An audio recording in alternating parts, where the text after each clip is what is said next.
From the blackest corners of your mind, they call, pulling you deep into shadow, twisting your senses, keeping you from sleep.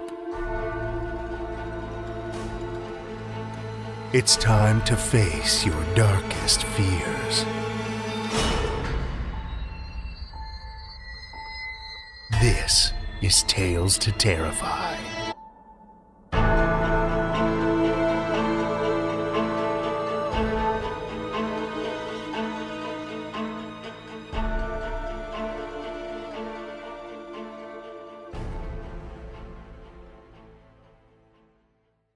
Good evening, children of the night, and happy 2023. I hope the holidays were good to you and that your new year is off to a killer start. To kick off the new year, we're going to be taking the next few episodes to highlight some of the people behind the podcast. You've heard their names and many of their voices on the show, but I think it's well past time we got to know them maybe a little better, and to give them the proper thanks they're due. To get us started is none other than our resident maven of the macabre, Meredith Morgenstern. Meredith started out with Tales to Terrify as an author, with her story Confetti published on episode 383 back in May of 2019. She joined our crew of slush readers not long after that. Thanks to her passion for the show and twisted love of all things horror, she wormed her way even deeper into our hearts. And before we knew it, she'd become our resident master of fiction. Together with Seth, she's responsible for selecting those final devilish tales of terror that burrow deep into your ears each week. And let me tell you, managing our submissions, leading a ravenous pack of flesh-eating slush readers, and keeping all of our author correspondence in line is no small task. Meredith's also been the driving force behind our flash fiction contests, as well as wrangling the Bram Stoker-nominated stories that we air on the show.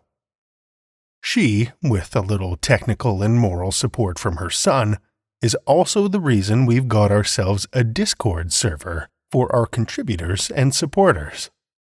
She even stepped up to the plate and into the host seat last February to help us promote the incredible impact that women have had on the horror genre. Meredith, your passion and perspective have become such a crucial part of Tales to Terrify. We're so fortunate to have you and thankful for everything you've done to keep our show fresh and frightening. I can't wait to see what nightmares you'll subject us to this year. Speaking of nightmares, let's see what sort of terrors we've got in store for you this week. We have one tale for you this evening, which comes to us from JMJ Brewer. JMJ Brewer hails from Wisconsin, but writes from Texas. He attended the University of Louisiana in Lafayette for his PhD in English and is an assistant professor at Tarleton State University. Children of the night, join me for JMJ Brewer's Keeper, a Tales to Terrify original.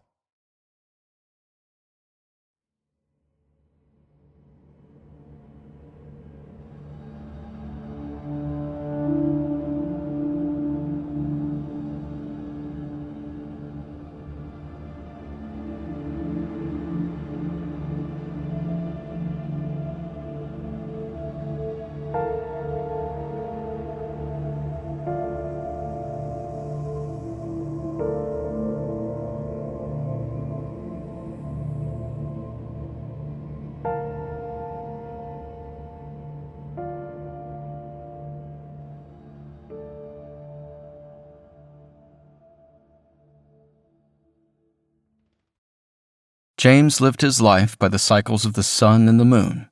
He awoke when the sun strode through his blinds. When the sun leaked back into its hole like so much shining pitch, James caught his rest. He eschewed the manse's overhead lights, not because he was frugal, but because he could not think of anything worth keeping them on for. A man can only read so much. He couldn't remember any more the subject of the books, but he did remember that those not delivered as parcels were loans from the library. He did not care if any were overdue. His sedentary lifestyle was the result of an unexpected family death and the subsequent suit. He slipped through his days without a sense of time or place or self, really, if he was being honest. He'd lain in the waves so long he'd become nothing more than the scum that hangs atop the swell. Today, however, he was antsy. He awoke earlier than usual, and by the brightness in the room, he judged it morning. He didn't know the last time he bathed. When he was scarcely rinsed, the doorbell peeled apart the silent manse. Was there a package he'd forgotten he'd ordered? He no longer bothered leaving his manse for such mundanities as shopping. As a result, his only interaction with the world at large was through delivery people. James only dried his body's junctures and the bottoms of his feet. He robed, he flew through the manse, up one corridor, through a tea room, down the stairs across the foyer, and flung open the front door. A delivery guy stood on his doorstep. The guy handed him a clipboard. "Hey, Chief, sign here." James did not sign.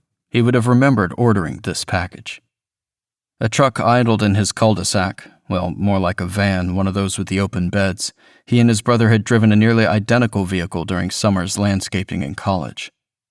A massive crate guarded the van. The crate flung a long shadow like a tombstone at the golden hour, except wooden, and it was not yet mid-morning. "Wrong address," croaked James. His voice was out of practice. He tried again.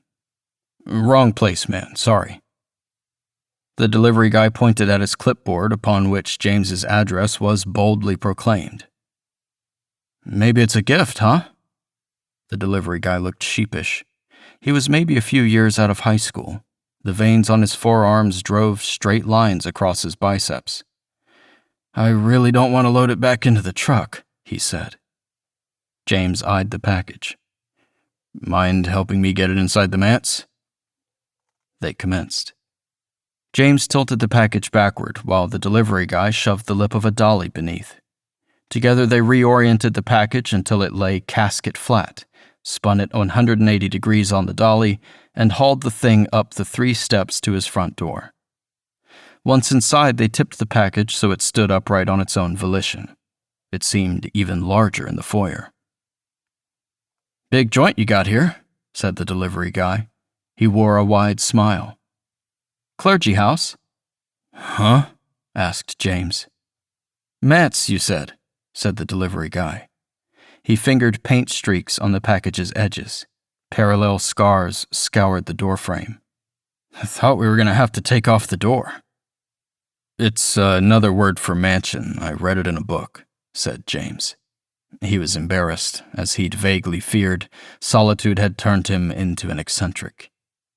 The delivery guy was craning his head around to look through the foyer door into the house proper.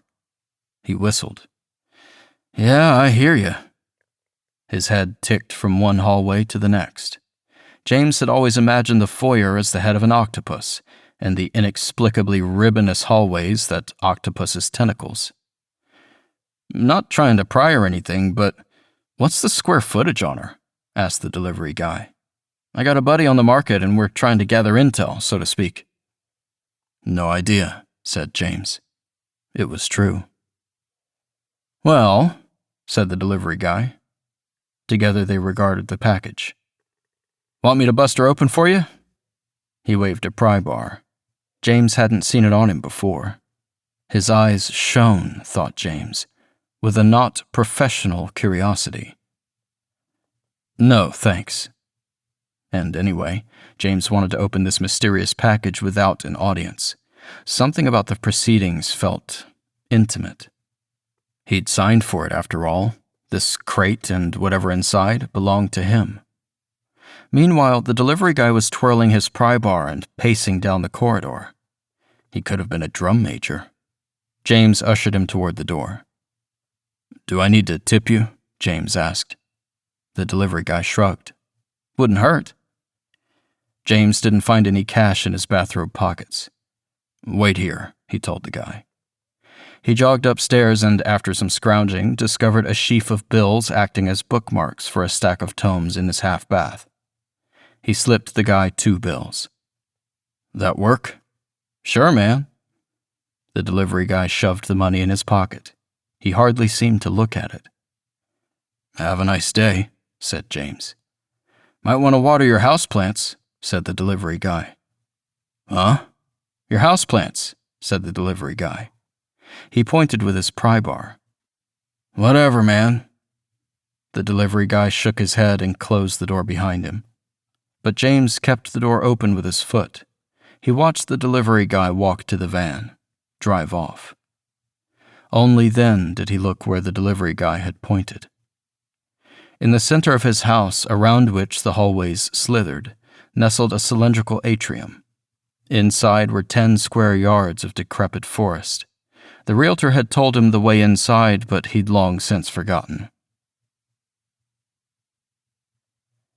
James gathered a pry bar, a broom, and a vacuum. Thus prepared, he knocked the pry bar into the gap between the crate's panels. He worked it clockwise until the front panel popped off. Packing peanuts spilled onto the hardwood. He got a hand on either side of the panel and struggled it to the ground, squeaking on the peanuts. What he saw inside startled him. He grabbed his headlamp from where it hung near the door. Couldn't be what he thought. The depth of the crate and the resulting shadows, along with his physical fatigue, had surely combined into a minor hallucination. He flipped on the headlamp. Slumped inside the crate was what appeared to be a human-sized doll. It was all dressed in leather.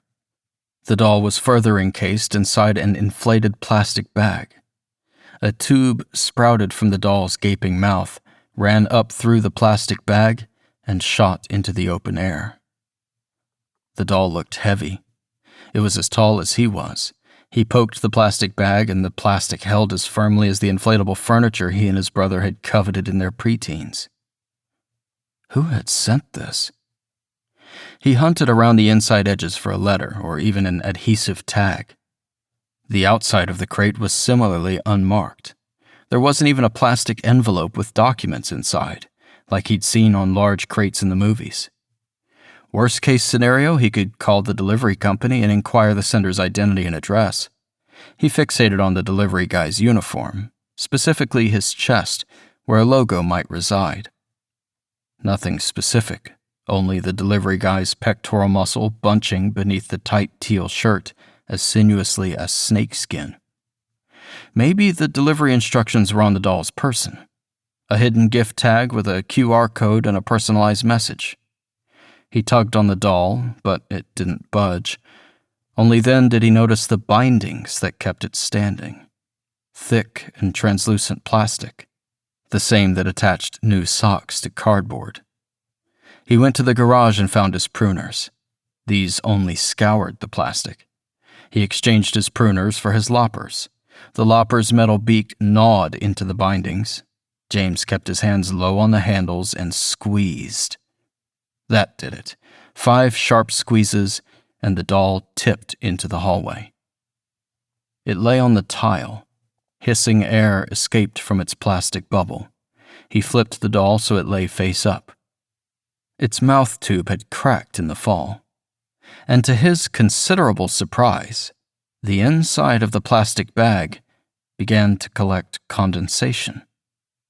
The bag constricted and inflated. Constricted, inflated. Constricted, inflated. Finally, he understood. James stabbed the lopper's bottom jaw into the bag. The dull beak glanced off. The doll began to writhe. James rushed to the kitchen, leg trailing for a knife. When he returned, the doll had drug itself a yard from the box.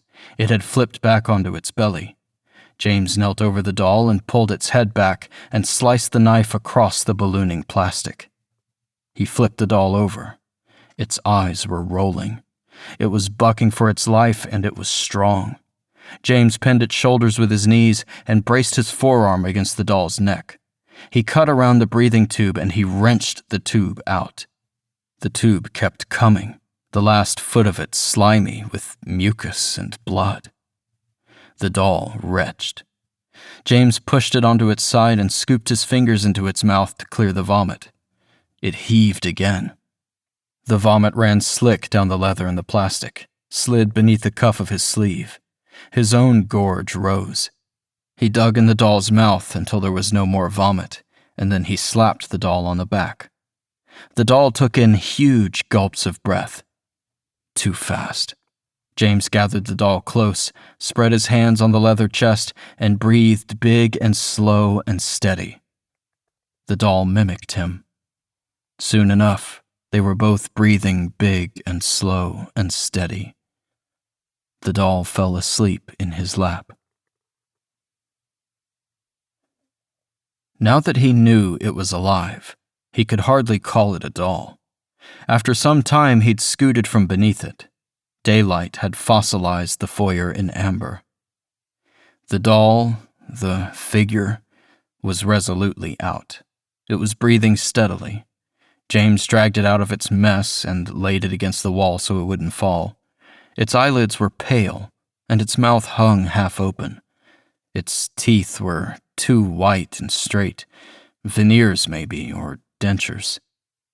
James filled a bucket with nearly boiling water and hunted a mop.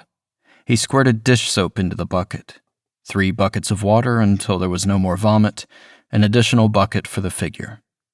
He was gentle with the mop, and anyway, the figure was still out cold. He scooted the crate to the nook where foyer met central hallway. The crate fitted there as surely as a rustic wardrobe.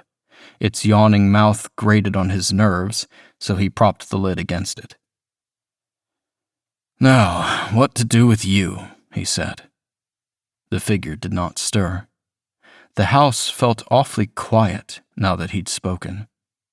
He dialed the radio to a classic rock station and listened to songs he knew back to front. The broken air tube lay next to the figure like a spent prophylactic. James drew 1 more bucket of water and let the tube soak. Forcing down an apprehension bordering on dread, James toweled the figure dry. The figure's flesh was warm even through the towel and the plastic and the leather. The towels went directly into the washing machine. He carefully sliced the figure from its plastic cocoon. He felt very conscious of his hands, braced on the figure's body. It was bony but muscular, especially along hamstrings and calves. Its collarbone jutted through the leather like the crest of a colt's thigh. Bolts ran through the leather at the figure's elbow and knee joints. He couldn't find a zipper. He checked the plastic for tags or barcodes. He couldn't find anything, but then again he was not in a relaxed state of mind, so he folded the plastic into the crate. Roxy music overhung the scene. Except for his own bedroom, the only furnished bedroom in the Mats was up the stairs and down the hallway to the left, about as far away as you could get. The mirror of his own, except in the opposite wing, if you were being technical. But he couldn't very well have the figure sleep on hardwood. He also couldn't carry the figure, considering it was as large as he was. He solved the problem by building a travois from the broom handle, the mop handle, a yardstick, and the shower curtain. He rolled the figure onto the taut curtain. Every so often, the figure's eyelids would flutter. It had blue eyes, same as him. Once he'd read that 10% of people in the world had blue eyes. His knee hitched and he knew that tomorrow it would scream fire at him. The stairs were the worst, and the travois left a black water scum trail. He made up his mind to get a water filter, or a water softener, or whatever. The figure's room had been shut a while. James couldn't remember exactly how long. Leather chair and fur ottoman and a bed with an elk antler headboard. Shag carpet, a muskellunge arching over an electric fireplace. A white-tail buck guarding the closet. He always thought this bedroom should have been his brother's room, which didn't make sense because he wouldn't have been able to afford this house but for his brother never needing sleep again. Since the travois wouldn't fit through the door, he had to drag the figure the final stretch. The bed seemed high as a mesa step. He left the figure to lie on a sheepskin rug next to the bed. In the middle of the night, across the manse, a light turned on. James could see the glow just barely beneath his door. The bedroom light? The bathroom? After a few minutes, the light turned off. James was shaking likely stale coffee grounds into a dusty French press when he turned, and the figure was squatting on the edge of the kitchen table. It looked huge. "Good morning," he said. He tried his best not to appear frightened. The figure did not respond. "I hope you slept well. Sorry I couldn't get you into bed. My knee, you know." Talking seemed safest. He certainly couldn't match the figure's silent intensity. "So," James laughed. It was probably the least honest sound he'd ever uttered. "Who sent you, right?" The figure placed its palms on the table between its thighs and lifted itself. It spun its body over and stuck its legs out until it became a great black T. "Jesus Christ," said James. Slowly, deliberately, the figure curled back into its original position. It was like watching the finale of an eclipse. James took a mug from the cupboard. He dropped it. It shattered. He succeeded with a second mug, and he filled both his mug and this other with coffee. He held the mug out to the figure, and coffee sloshed onto the broken porcelain. The figure slouched on the table's edge, legs swinging. Its posture still felt very performative. Its lips were full and flush. It did not take the coffee. "I wish you would have told me before I poured it," James tried to joke. "Coffee stays warmer in the press." The figure kept swinging its legs. For a second, James's irritation surmounted his fear. "Well, find me if you want to talk." He spun on his heel and heard a subtle shift behind him, a rush of leather over tile, a squeak of slick movement. James tensed for a blow or for a strange and awful embrace. When neither happened, he turned. The figure was performing a strange dance, alternately lurching and smooth, rapid and viscous, virginal and lascivious. The leather clung to its frame tighter than the delivery guy's uniform. James could make inventory of its straining musculature. Only the young and strong could perform such a dance so fervently. It reminded him of how strong he'd been before, and his brother, too. Suddenly, he couldn't handle the dance any longer. His face was all wet, and he thought he must be crying. His breath was coming in quick sobs. He felt his hips surging, wanting to buck and move.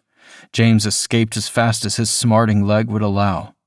On the way, he gathered the plastic from the crate. Back up the stairs to his bedroom, into the master bath. James locked the door and turned on both lights. The fan whined. His knee throbbed. He switched on his headlamp and draped the plastic suit over the shower rod. It stunk of mildew, as would the hide of an angel or a spent chrysalis of humanity. He peered over every inch of the plastic. When that yielded nothing, he switched off the overheads and switched to the headlamp's blacklight. There was nary a mark, a logo, a ridged serial number. His foot slipped and he slammed down onto his bum knee and fell face first into the plastic. It constricted him, shrouded him as tightly as vacuum-sealed lunch meat. He danced with jagged steps until his vision purpled, until he punctured the plastic with his fingernails and sucked a thin stream of air. He tore the hole wider, stuck his tongue through. The black light cast royal shadows on the walls. They were echoes of his heart, a fractured, broken palimpsest of lines and folds and purple gashes. James lay on the bottom of the tub with the plastic stuck around his neck. He wondered if this was how it had felt inside the crate. and right there, not inches from his face, James spied a string of 13 digits. A shipping number? A product code? He launched to his feet and wrote the digits on a sticky note and stuck the note to the mirror. Finally, he wanted to cheer. When he was sure the figure was asleep, he could search the internet for the numbers. But with this thought, his sense of accomplishment curdled into unease. Was the figure still dancing? Or was it waiting for him, still as death, ready to commence the dance once it had audience again? James did not want to know. He curled up on the shower mat. Eventually, he crawled into his bedroom. What time was it? Past dinner time, at least, judging by the tenor of his stomach's growls. The figure was nowhere to be seen. James checked the closet and beneath the bed to make sure. He resolved to brave the kitchen once again. Acrobatics be damned. Was he going to be afraid in his own home? But he couldn't quite bring himself to turn the door handle. Might he read? But no, he couldn't bear to disturb the pile of books. Still, he glanced at the edge of the topmost cover, glimpsed the spines of those turned out from the wall. Odd symbols, weird glyphs. Fear sweat sprung on his brow. He tossed a bath towel over the pile. With this accrued courage, James swung open the door. He stopped midway, because the shattered coffee mug had been placed before the door. It had been reassembled. There were still some chips, but he reckoned it would hold liquid. James relaxed. The assembly of the mug was as sure a sign of good faith as any. If the figure couldn't speak, then this gesture was as loud as words. He announced himself to the hall. "Hey, thanks. Kind of you." His voice's echo revealed the true size of the manse. After he ate, James did the dishes. It was a change of pace. High on the feeling of order, James began to tidy up. He dialed to the classic rock station. The nightly DJ was syndicated, which was a less personal but a far better production than the local yokels in the AM. He'd listened to half a rock block when he spied the figure stage creeping across the tile. It hid behind the grandfather clock, marking time in one of the hallways curling off the foyer. As children, he and his brother had played make-believe games with the clock. Its face disgorged clockwork versions of people they knew. He didn't know the last time he'd wound it. He couldn't remember if it had been running before. In any case, it ran now, and from behind it stuck the figure's leather head. The figure kept pace with him from hallway to hallway, always at a safe distance. Often, he could only spy its crown peeking out from around a corner. It didn't take long to realize the figure wasn't really hiding. They were playing a game together. The point of the game seemed to be pretending you weren't found. That night, the figure came into his bedroom. It crawled toward the bed. "Sure," said James. It jumped onto the bed, curled up at the foot. Its black bulk seethed with sleep breath. James extended his foot to press the figure's muscular flank. James awoke, and he could not tell why. The night was dark. The bed was empty. He heard a creaking sound that could only be footsteps. Was the figure investigating the house? He wanted to watch its discoveries in secret, witness its graces when it was alone. With all the stealth he could muster, he swung his feet into his slippers. He eschewed the robe even though it was freezing, figuring he'd forgotten to activate the heat just as the heater rumbled to life. Warm air whisked out the open door. James did not think. He plucked the towel off the books like a table trick. The symbols on the books were loud almost, like he was hearing the echo of his own actions from days past. He averted his eyes and kicked backwards into the mound to expose a square of carpet. He pried upwards. Inside this compartment was a bubble-wrap-lined shipping box, and inside that was a leather-sheathed dagger. He pocketed the sheath. The dagger was not clean. James crept toward the cold. The figure was nowhere in attendance. In the dark came voices too far for words. He followed the pale jet stream down one corridor through the tea room to the stairwell's balcony, over which he saw them. One was rooting in the closet nearest the living room. The other was miming how to put his arms around the TV to best carry it. Shit, man, there's only empty hangars. It's like a hotel. What does this guy do all day anyway? The other guy opened and closed the TV hutch like he was testing the mechanism.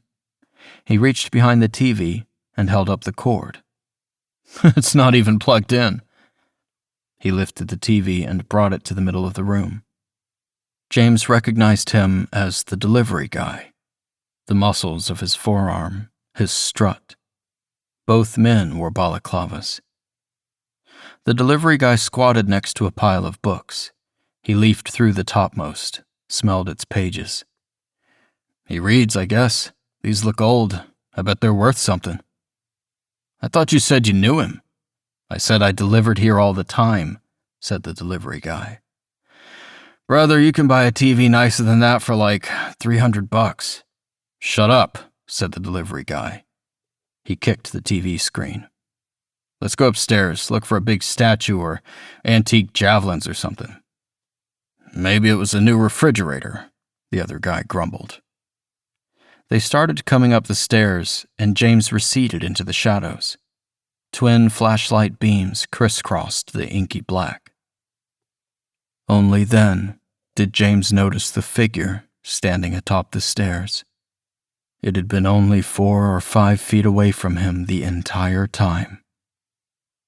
The figure balanced on one leg.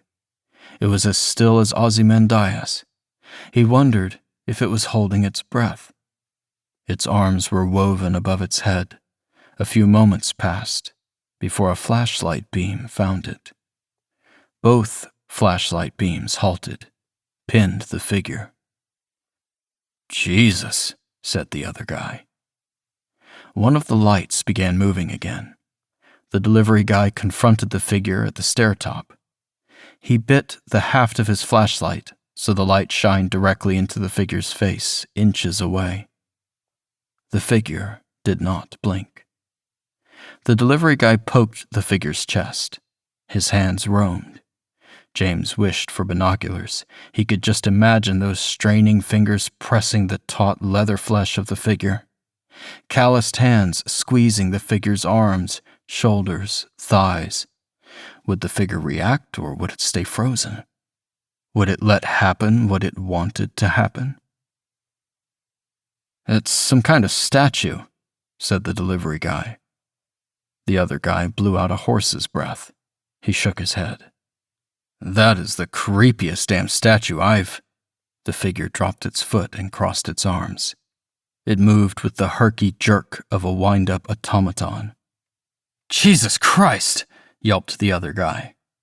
The delivery guy jumped backwards, down the stairs. At the bottom, he lay still for a second. 2 seconds. And finally, he groaned. Oh, sheesh, said the other guy. You okay, man? His beams spotlighted the figure, who posed on the top stair, foot frozen mid-tap, head cocked, and arms crossed and hips checked. Help me up, said the delivery guy. I think I hurt my leg. Their voices were disembodied and childlike in the darkness. What are you grabbing at, bro? The delivery guy's voice bled on the edge of panic. Like, actually turn around and help me up. Figure it out, hissed the other guy. James peered over the balcony. The delivery guy was glowing in the harsh sun of his own flashlight. A white thistle glistened where his knee should have been. A dark pool gathered on the hardwood. The other guy attempted to shuffle behind his companion. He had his free hand outstretched to ward for peace. The flashlight wavered. The figure danced down the stairs. The other guy screamed. James had never heard a more honest sound in his life. The guy backed away until he hit the wall, and then he half squatted down, dry-retched, and that seemed to help him find his grit. He employed his light. The figure stopped on the final step, caught in an exaggerated mince. The delivery guy tried to scoot back, but slipped in his own blood. "Man," he said. He seemed awfully cognizant. There was a cold noise and another glint of light, and the delivery guy held a gun. He pointed it at the figure. A flashlight spun. The entire scene was projected in silhouette against the far wall, huge figures all in black, making harsh symbolism of line and curve. James braced for the shot. None came. Instead, the figure twirled gracefully on one heel and went to its knees. It pressed its forehead against the hardwood with a soft, sticky sound. It arched its back. "Oh no," said the delivery guy. "There's a hole." The other guy bit his flashlight like a carrot, and the light canted wildly. He dragged his companion by his armpits, and the movement set the delivery guy to shrieking. A second later, the wail spiraled to extinction as the delivery guy passed out. James gave up his hiding place. He stood up. He turned on the overhead lights. The manse blazed the color of the noonday sun, and the figure scampered from the room as quadrupedally as any beast. "Please, no," said the other guy. His voice was muffled around the metal tube. He spit the flashlight.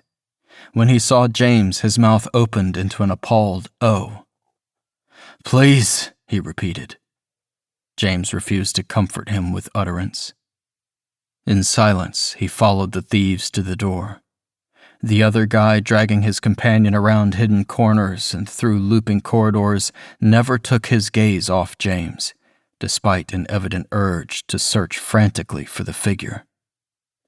The only sounds were breathing and dragging. The delivery guy woke up halfway. His eyes were vacant, filmy. James was already counting mop buckets for the blood trail. He did not know where the figure was. Perhaps it was watching right now. When they got to the door, the other guy couldn't quite work the handle with his elbow. James could see him calculating, see him realizing that he would have to drop his companion, would have to turn his back completely. "Look, sir, I'm sorry," said the other guy. "Let us go, okay? We'll never come back. We weren't even here, right, man?" He poked the delivery guy. "I think I hurt my leg," slurred the delivery guy. James shrugged. He'd never intended anything but to let them go. But now that other possibilities were in the air, well, he did sort of wonder what he could do to them, what they all could do together. Doubtless one of the books, but no, not that. He couldn't remember about the books. Wouldn't. He scolded himself. "Leave before I call the cops," he said. Thank you, sir," said the other guy. A curl of blonde hair stuck through the eye hole of his balaclava. The delivery vehicle was parked outside. James was amazed at the stupidity until he thought about it from another angle. No better way to escape than to blend in. Plus, this solved one mystery. The delivery company logo was plastered on the van's hull. It was the same company that had delivered the dagger he was holding, actually, and many of the books, and his groceries. They had a warehouse in Plover. For several minutes, the other guy attempted to haul his companion into the passenger seat. When he finally succeeded, they drove off on smoking tires. James tipped them a wave. Back inside, he dialed to the classic rock station. He found the gun at the bottom of the stairs. It was laying there just like anything else in the world. He slid it into the roomy pocket of his bathrobe, where it clattered against the dagger. "They're gone," he called out. James checked the bedroom and his brother's room. The figure did not reveal itself. As he passed the atrium, he noticed a glint of oily black among the browns and yellow greens. He wiped a porthole in the atrium's grime. Nothing. He cleaned the expanse of the atrium's curvature until he found the thin gap in the glass. He pressed, and a magnet disengaged, and the door swung open. The atrium wasn't quite as dead as it had appeared from outside. Sure, the largest tree had a pit in its trunk the size of his head, but the undergrowth was burgeoning. Moss grew in every nook, ferns plaited between the trees, mushrooms leapt off fallen logs. And by some trick of architecture and perspective, the atrium was rendered deceptively massive. It reminded him of the shadow-cloaked backyards he and his brother used to landscape. In the morning, they were as wild as this. By evening, they could host a lawn party. Still, the sleek black leather could not be missed. The figure crouched behind a ragged stump. "Now how'd you get in there?" James asked. He helped it stand, and together they limped out of the atrium. Though it mimicked his pained leg, it did not mock. The figure's limp felt like a gesture of respect, a display of shared empathy. Still, he was not the one in need of support. Together they walked to his brother's room. James tucked the figure between the sheets. It pretended to fall asleep the moment its head hit the pillow. Only its leather head and the muscular curve of one leather shoulder were exposed. A screw pierced its shoulder. Carefully, James probed the space with his finger. A hex hole.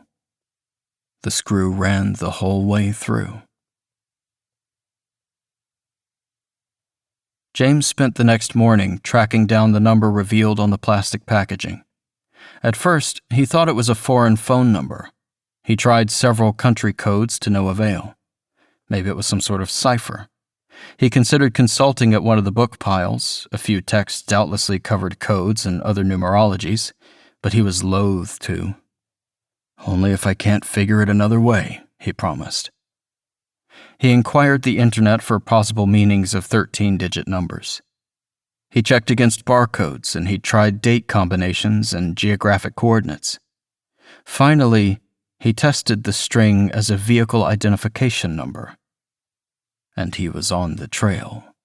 Judging by the number of digits, the vehicle was a pre-1981 model. After much trial and error, he arrived on the VIN of a 1980 American-made station wagon. All the air, it seemed, was sucked from the room. Or maybe just his lungs. He had trouble seeing through a wet veil. His knee twinged. Could it be the same car? Could it be any other? The VIN did not indicate paint color, but James knew the white flank of the beast. It was rapacious, had gobbled up his brother and part of himself. James quieted his gasps. Of course the station wagon wasn't hungry. It was a hunk of metal piloted by a very apologetic and vaguely confused elderly music teacher whose license had been subsequently revoked. Where was the figure? James wanted it, now, to witness its odd ways, its vivacity. He checked the kitchen and, finding no one, drank vodka he discovered far back in the freezer. This was a good idea. It dulled the pain in his knee and brightened his mood. He hoped the delivery guy's knee wasn't hurt too bad. When the vodka was gone, he wondered what to do. "Hello, the Mats!" he called out. It was so quiet. He reflected that it only seemed quiet if you had somebody else around. When you were alone, it wasn't quiet, it just was. He dialed on the radio, then hobbled to the basement refrigerator where he discovered more vodka. "Hello, the figure!" he called out. With all this revelry, he was moved to dance. He hopped all the way up the stairs while Lou Johnson crooned on Thursday Request Eves with Tomcat. He hadn't realized it was already nighttime. Where had the figure been all day? "You want a drink?" He made sure to be loud to account for the radio. There was no vodka left by the time he made it to his brother's room. James slid inside and there was nobody to receive him. The closet light was on. He crept forward with steps as exaggerated as his knee would allow. The figure knelt at the altar of closet. James had at some point stocked it with clothes his brother might have worn. The figure was gathering hung garments and carefully folding each. It smoothed the creases on a pair of chinos. James couldn't help admiring its broad back, its coiled haunches. "Hey," said James. "I was looking for you." It did not stop its ritual. James's hands were shaking, but he grabbed its shoulders anyway. He massaged the figure until it leaned into his grip. All at once, he felt the vodka. He rushed with blood and courage. He knelt behind the figure and wrenched it close, held on for his life, for its warmth, pressed himself to the figure, pressed, and together they scattered the clothes all over the floor. James awoke with the rhythm of the sun. He lay in his brother's closet. He was alone. He crawled into the room proper, while the taxidermy beasts peered down at him. He accepted their judgment. Antlers of hangover headache splintered from his temples. On the bedside table was half a cup of coffee. The other half had leaked out the sides of the broken mug. James took care not to cut his lip. He rallied to his feet. Over the house speakers, the morning DJs jawed about the best gifts to get for your twin's birthday. James faced the mats. Each and every shade was cast open. All the fan blades had been dusted. The railings glistened with wood polish and the air smelled of Old English. James's headache flared. "Good morning," he rasped. The noise was so pitiful he did not try again. He avoided the kitchen because any food odor could send him cascading. The inane and rising conversation of DJs, Quick and Kathy in the AM, drew him to the atrium. When he broke the threshold and it felt like he'd stepped into fresh air instead of the further depths of the manse, he wondered if he was still drunk. A trail of uprooted plants took him straight to the figure. It hadn't noticed him yet. It was weeding the atrium and it had made good progress. Its leather hands were tinged green. The tableau called him back to the landscaping summers, then laborious, now halcyon. Once he and his brother had disturbed a hornet's nest with a rock bar, and the hornets had flown up his brother's shorts. They'd missed stinging his penis by a hair's breadth. Every so often the figure would pause over its work. Did it perform for him even now?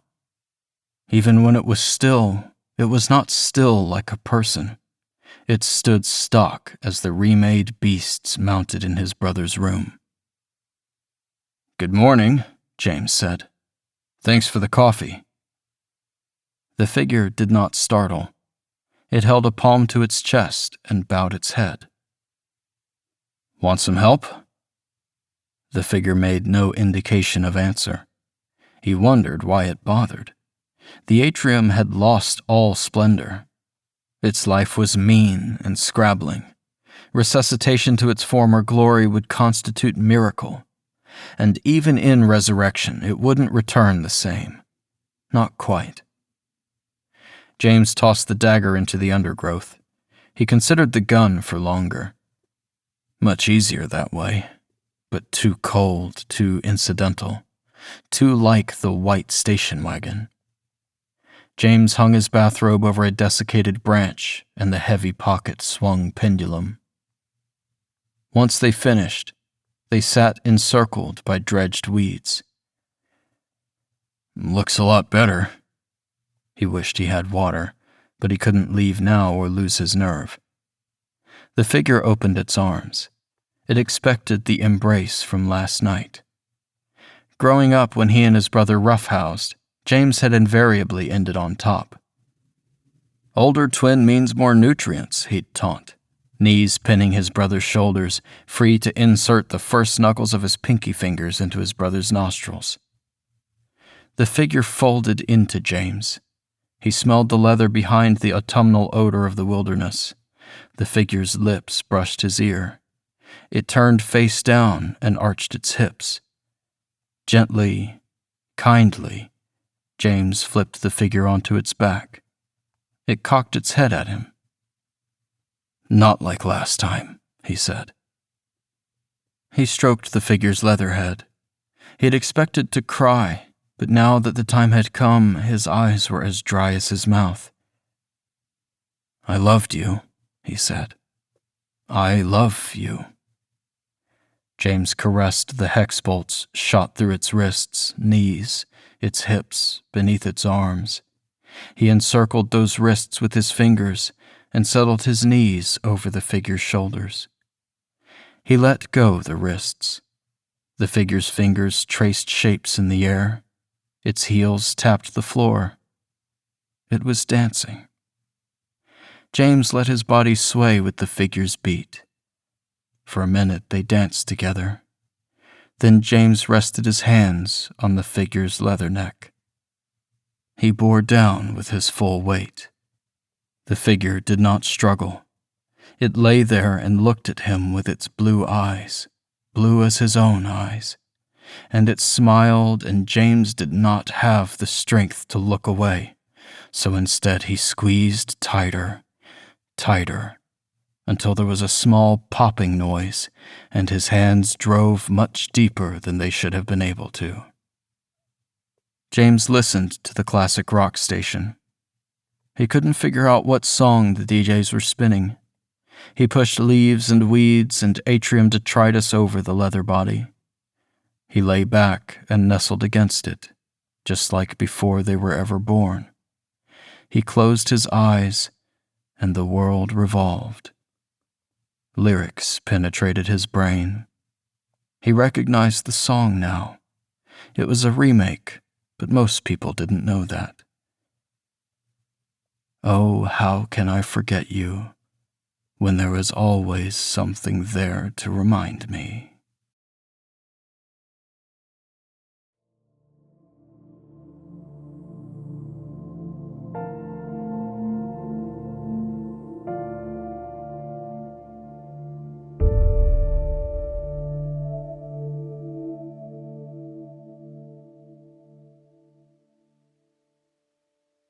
That was JMJ Brewer's Keeper, as read by Andrew Gibson. Andrew was pulled feet first from the swamps of South Louisiana, kicking and screaming, and he remains mostly as such to this day. You can find his work on Audible under Andrew Gibson, or, for the more romantically inclined, Blake Lockhart. You can also catch him streaming his recording sessions live in the Narrator Nook and the Haven Discord servers. Links are in the show notes. Thank you, Andrew.